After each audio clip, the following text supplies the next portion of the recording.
we're here today to roll out a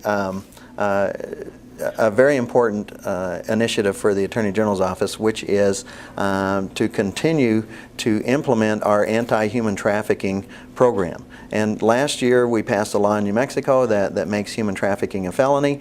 And one of the things that we have been doing, and I have with me today Maria Sanchez-Gagne, who's the head of my border violence unit, but we have, and Maria's unit has been for the past year, training police officers and law enforcement in New Mexico to be able to recognize the signs of human trafficking and to be able to carry out and enforce that law. And that's very important because human trafficking, it's a very heinous crime. It is a crime where essentially it's human slavery. People are held against their will and forced into labor or forced into commercial sexual activity. And those are the crimes that we're talking about.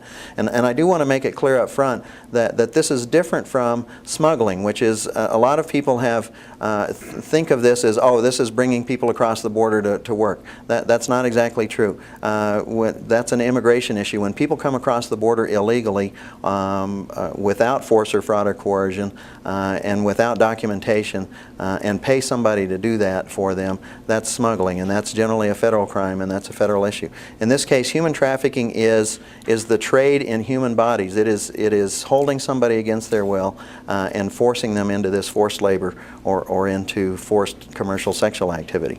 And we think that this crime is occurring in New Mexico, but it's a difficult one to follow up on because the victims of human trafficking are very, very unlikely to self-report.